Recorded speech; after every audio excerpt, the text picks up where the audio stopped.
La maison de production Stone Music du franco-béninois Charbel Boko prend ses marques désormais au Bénin et comme acte fort signe sous son label le jeune prodige de la musique africaine Omev.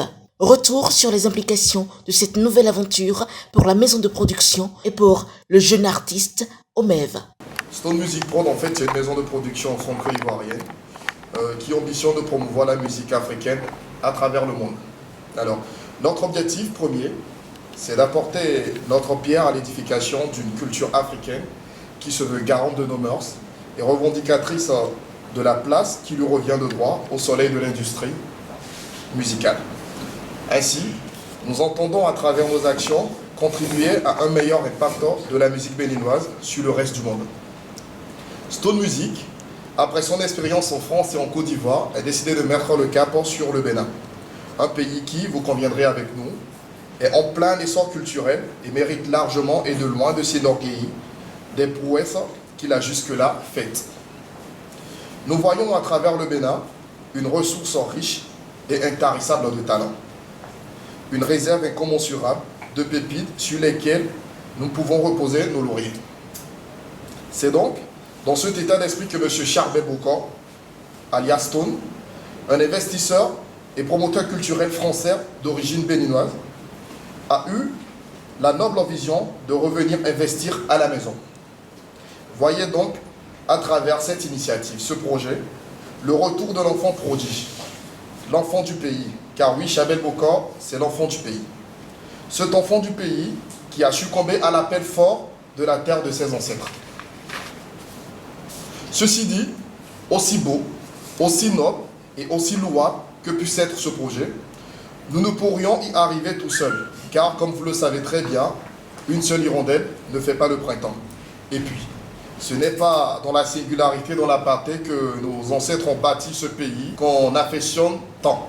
Wally, j'ai un mot à te dire, j'aimerais effacer tous tes cauchemars, j'aimerais retourner en arrière, pour que ce salaud ne te touche pas.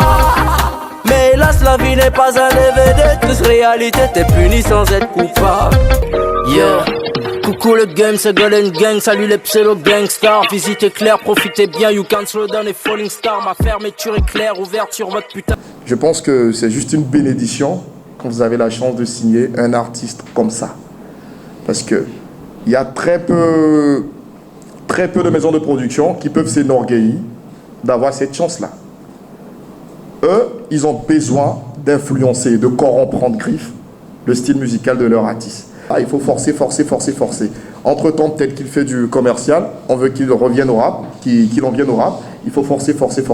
Avec Omev, on n'a pas besoin de ça, tout va naturellement. C'est un artiste qui avait l'habitude de faire dans les deux, et les deux lui marchent, l'un aussi bien que l'autre. Mais non, la particularité de Stone Music Production aussi, c'est quoi?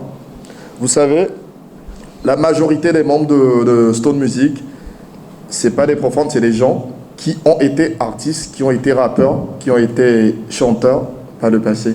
Donc des gens qui sont à même de se mettre dans la peau de l'artiste. Des gens qui sont à même de comprendre l'artiste. Des gens qui sont à même de se mettre à la place de l'artiste.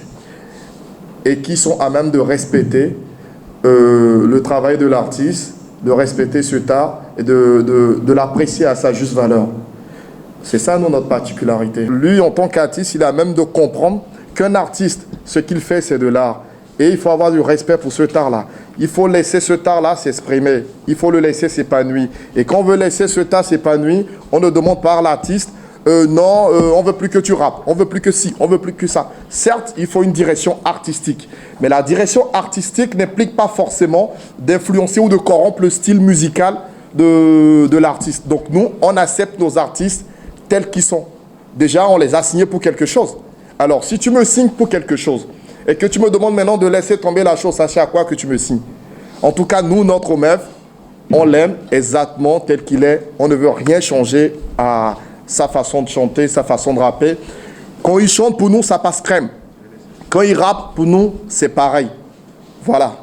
Alors, après les menaces depuis la chanson Wally et tout au Gabon, oui, effectivement, il a été vraiment menacé.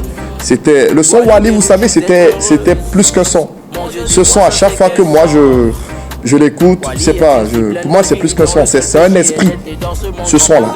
C'est un esprit, c'est plus qu'un son. Parce que déjà l'histoire, elle est vraie, effectivement, Wally ça existe, mais sachez que Wally c'est un vrai son qui véhicule un message concernant un fait réel, quelque chose qui s'est vraiment passé. C'est pas du buzz, c'est pas du pipeau, c'est pas une histoire imaginaire.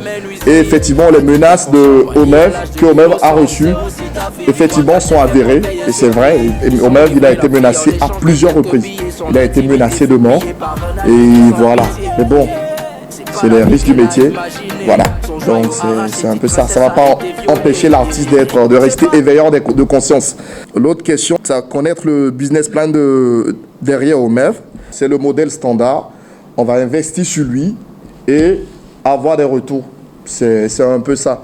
Le fonds d'investissement sur Omev est d'un capital de 10 millions de francs CFA. C'est écrit là. Pour commencer le boulot, c'est 10 millions de francs CFA. D'accord?